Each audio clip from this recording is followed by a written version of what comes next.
Hello and welcome to the Data Engineering Podcast, the show about modern data management. Legacy CDPs charge you a premium to keep your data in a black box. RudderStack builds your CDP on top of your data warehouse, giving you a more secure and cost-effective solution. Plus, it gives you more technical controls so you can fully unlock the power of your customer data. Visit dataengineeringpodcast.com/RudderStack today to take control of your customer data. Your host is Tobias Macey, and today I'm sharing some thoughts and observances about the abstractions and impedance mismatches that I've seen in my experience of building our data lakehouse on top of an ELT workflow at my day job. To introduce myself, if this is your first time listening, I'm Tobias Macey. I have been running this show for about 6 years now. I've been working in technology for over 10 years, starting as a sysadmin, working as a software engineer, DevOps engineer, doing data engineering. Now I manage a team focused on infrastructure and data platform engineering. And in terms of the topic today, I have been building out our data platform for about the past year or so. Nothing massive scale, but a lot of variety in the different data sources that we're working with and the different stakeholders that we're trying to work for. And as far as an overview, I've gone a bit in more detail in terms of the specific architecture in some past episodes, which I'll link in the show notes. But at the top level, we're building a data lakehouse using an ELT paradigm, so Airbyte for ingest and load, S3 for storage, AWS Glue for the table metadata, Trino as the query engine, dbt for transformations, and Dagster to wire it all together. That has been a good technology stack for us and offers a lot of flexibility and room to grow and experiment. And today I'm just going to talk through some of the edge cases that we've run up against, some of the challenges that we've had in terms of building out that platform, figuring out what are the right workflows, abstractions, what are some of the cases where those abstractions break down, what are some of the cases where we're dealing with tech debt, some of that from our own work, but also tech debt at the community and ecosystem level. And an interesting element of that is that the tech debt that we are dealing with isn't something that we consciously adopted. It's just something that has been an outgrowth of the history of how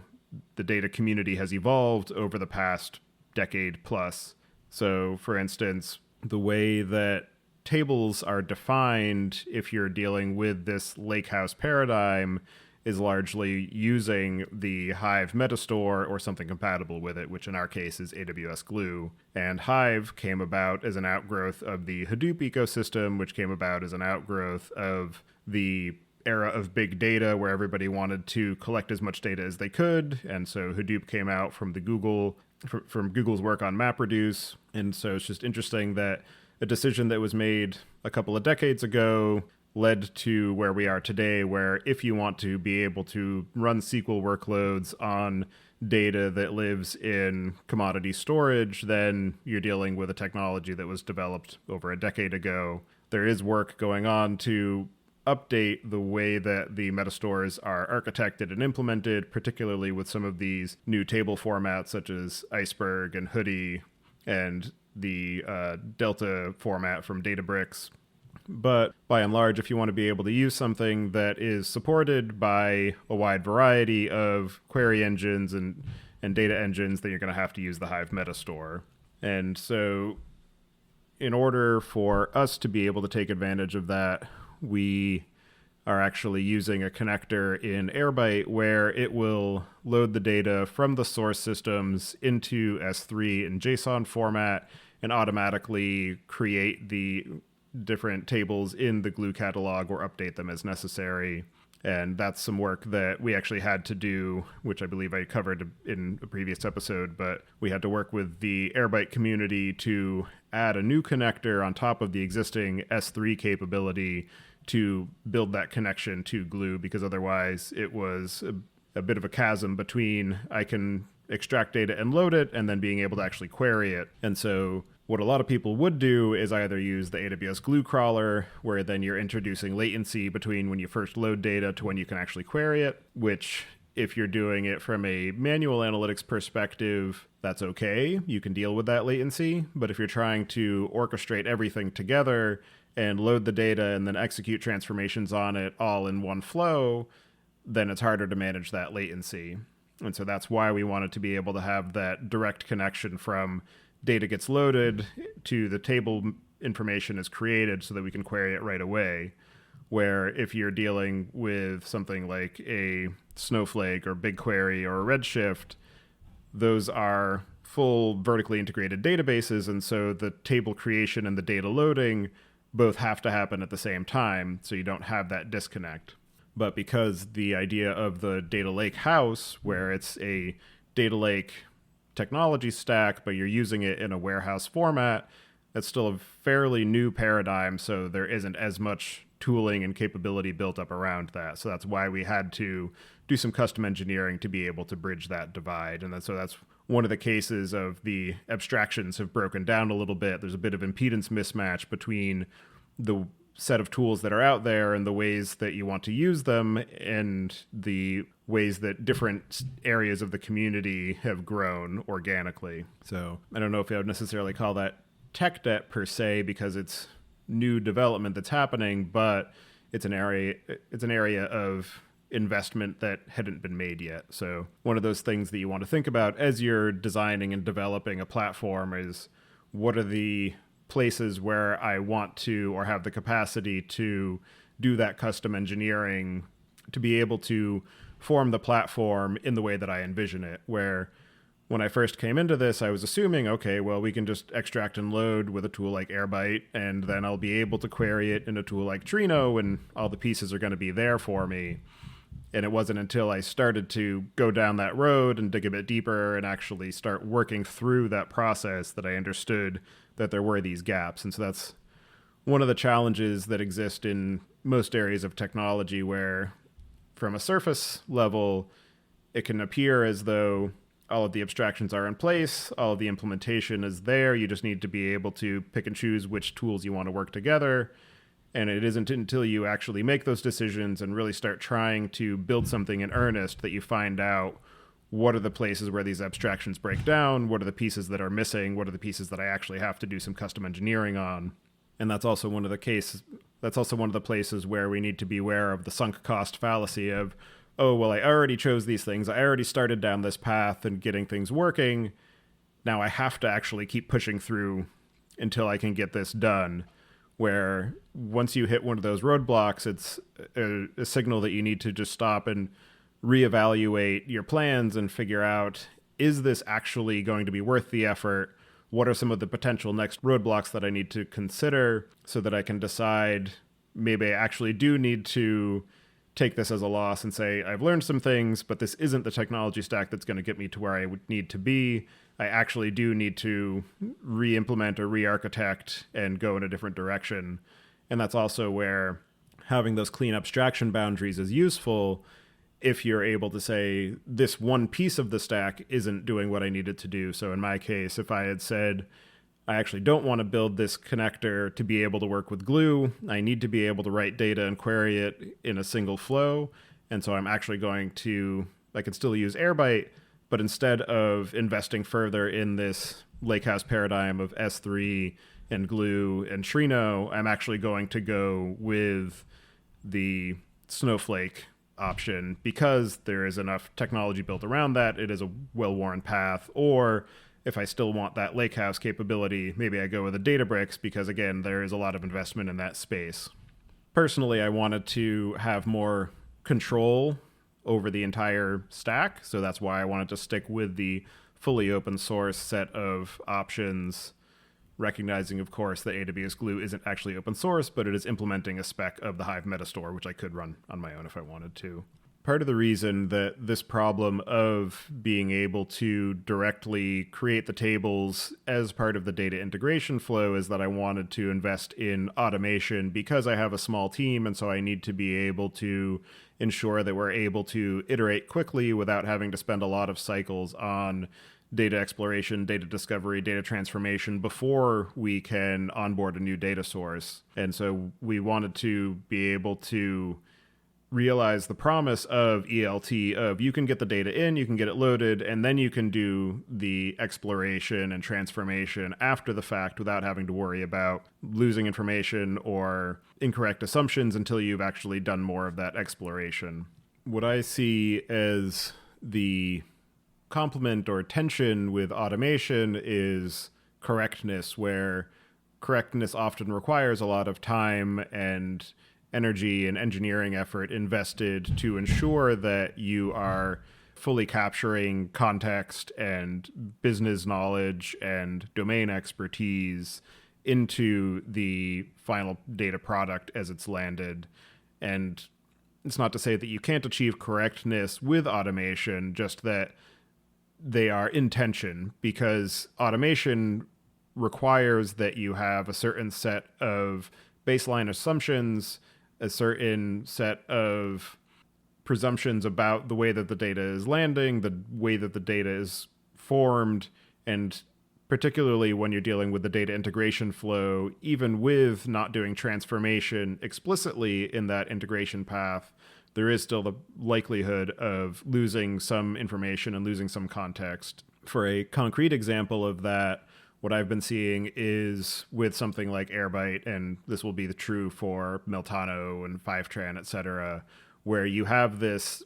interface from the source into the destination, you have to do some sort of mapping, because the sources aren't going to have the same set of ideas and assumptions about the structure of the data and the capabilities that they provide versus the destinations and the capabilities that they are assuming. And if you try to capture the entire possible range of mappings and transformations from one data type to another, then it eliminates the promise that these integration tools provide, where you want to be able to say, I just want my Google Analytics or my Salesforce or my Postgres database to be able to be extracted and loaded directly into my S3 files or my Snowflake tables, etc. And in our case, with the glue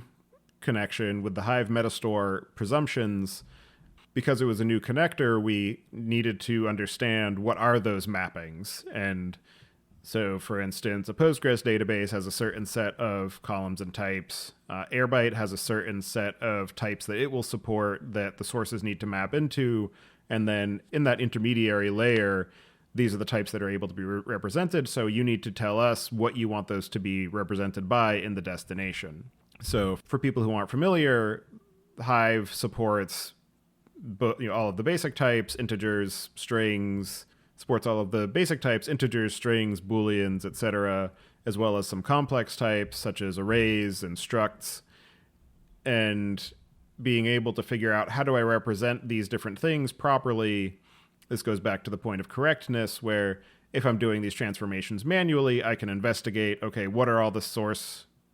data sets looking like? I can map this into a struct that I will manually create if I was writing my own DDL SQL, and then I can ensure that that type information is correct. But because I'm trying to do this in an automated fashion, I have to give up a little bit of that information at the ingest point to say, okay, from the source, this is a nested JSON object, for instance, coming from an API. And in the destination, I need to just represent that as a string because the source isn't giving me enough information about what those nested structures look like. Or in the case where I do have that information, for instance, the Mailgun API, the connector does have that information for some of the structs. And so it will get created and mapped properly, but the keys in that nested document are using hyphens, which are invalid for keys within a struct. So then you have to do some late transformation there anyway. And so a recent exercise that we had to do was dealing with, and so we've recently been going through an iterative cycle of finding what are some of those edge cases of incorrect assumptions in those type mappings. So one of them was that in the timestamp field that Airbyte emits to say when the sync was run, the numerical value was too large for the basic integer type in Hive, because the integer type, I think, is only a 4-bit integer, and so that gets overflowed fairly easily. So we actually needed to expand the possible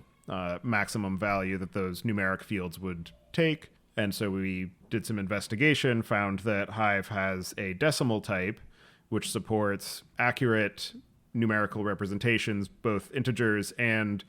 decimal values, which we would want rather than just using floats because of their potential for inaccuracies and rounding errors. But if you only say that this is a decimal field, then it turns out that that the Hive engine and glue holding true to their specification will do the same, will presume that you want a decimal of precision 10, which means that it can actually only be 10 digits long. So this is one of those back and forth things that we had to do some exploration and understanding of. And so decimal fields in Hive can take a precision and a scale value, which will say, and both of those max out at 38. So a decimal can be at most 38 digits long. And you can also say that the scale can be from 0 to 38, and that means how many digits are on the right-hand side of the decimal point. And so I said, okay, well, let's just make that mapping decimal 3838 so we have the maximum compatibility. But it turns out that that second 38 will say we could take a 38-digit number, but all 38 of those digits have to be on the right-hand side of the decimal. So when we were trying to parse even simple integers, it would throw an error. So the end result was that you actually only want to specify the precision of decimal 38 maximum digits and leave the scale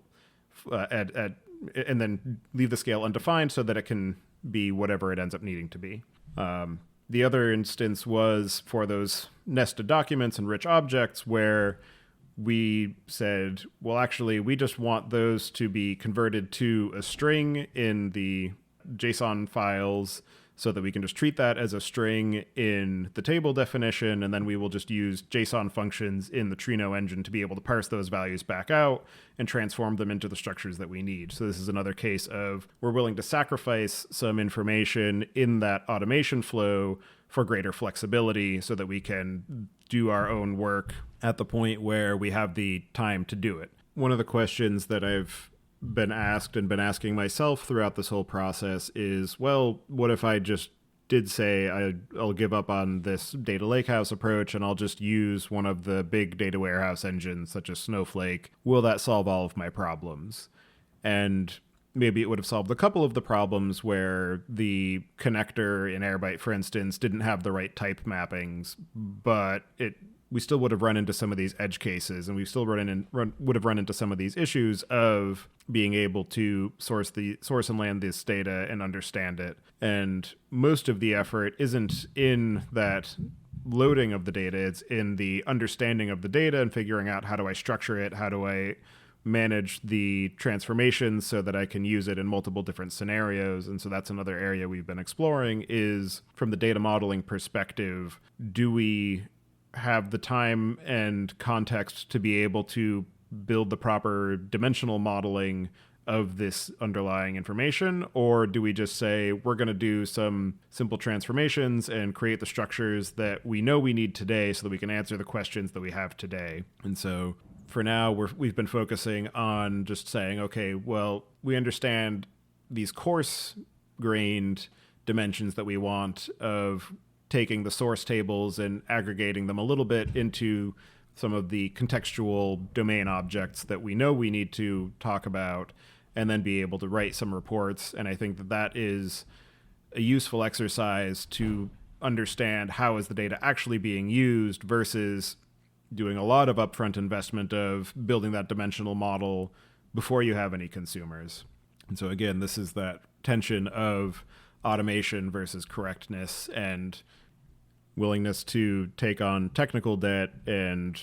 be cognizant of the fact that you will have to do some refactoring and pay down that debt down the road. Pontificating for a little bit now about some of the things that we've learned and some of the impact that it has on the broader ecosystem. There are definitely platforms out there that focus very heavily on automation, making sure that you have a seamless experience all the way through. And there's a lot to be said for that. And it's definitely possible to build those systems internally, but it's a matter of the engineering effort that you have the time and capability to put into it, as well as the assumptions that are being made about those workflows and about what capabilities people want. And what are the cases where you do hit an edge case or hit a dead end and you need to do that custom engineering anyway. And so I think that there's something to be said for getting the simple things done quickly so that you can understand, yes, I can do this thing, but also in the path of that, making sure that you have some hard problems or hard data to work with that you try to load early so that you can try to figure out what are those edge cases, what are the problems that I'm going to run into in this platform before you're fully invested in it and before you hit the point of being beyond the sunk cost fallacy of I have to stay with this platform because I don't have the time or capability to re-engineer onto something else. And so again, making sure that you have those proper seams in your platform design so that you don't have to rebuild the entire thing from the ground up if you hit one of those edge cases and if you need to evolve in a separate direction. From the kind of protocol perspective, as far as how we think about maintaining context and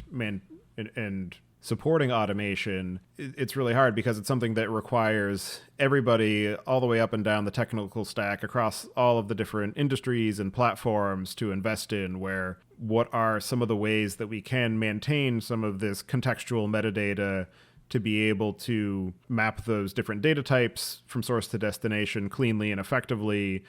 be able to understand the domain context of where the data is coming from and where it's going to without having to reconstruct it after the fact.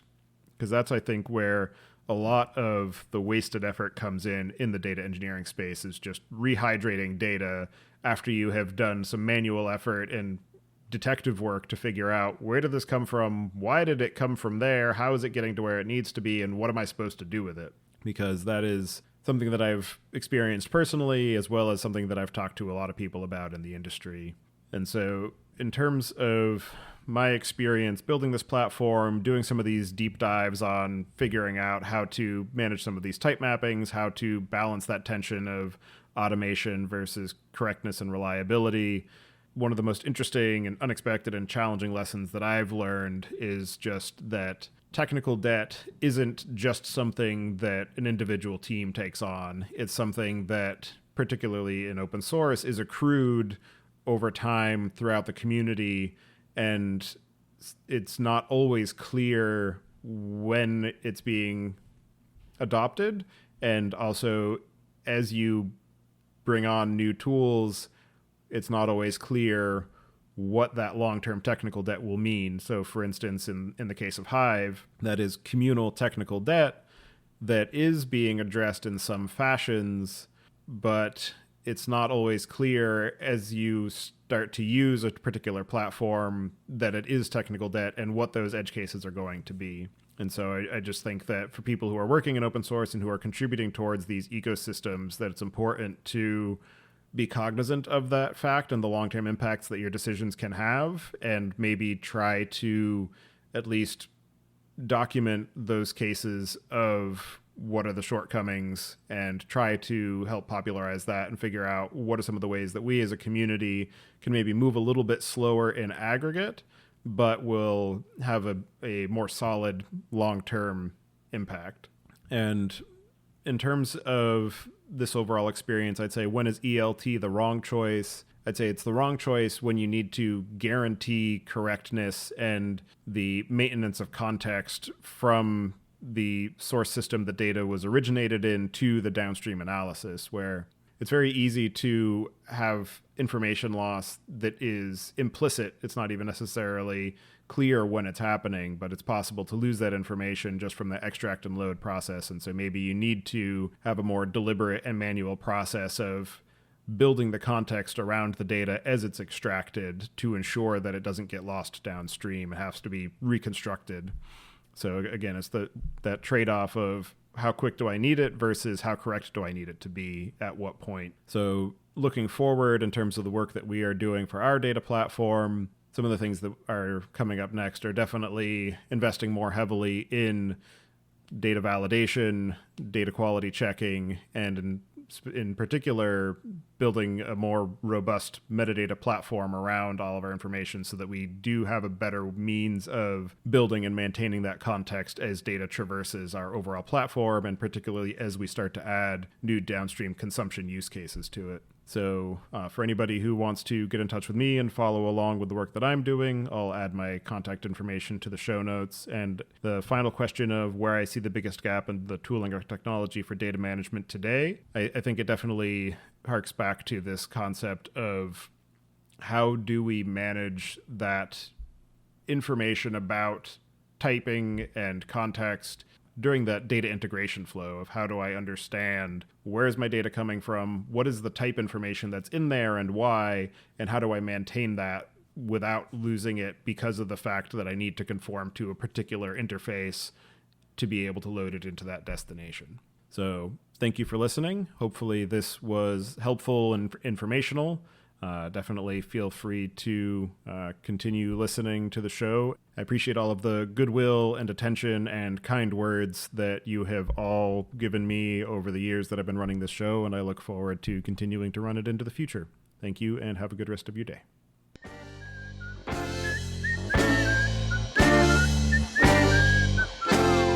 Thank you for listening. Don't forget to check out our other shows, Podcast.init, which covers the Python language, its community, and the innovative ways it is being used, and the Machine Learning Podcast, which helps you go from idea to production with machine learning. Visit the site at dataengineeringpodcast.com to subscribe to the show, sign up for the mailing list, and read the show notes. And if you've learned something or tried out a project from the show, then tell us about it.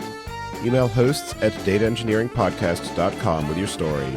And to help other people find the show, please leave a review on Apple Podcasts and tell your friends and coworkers.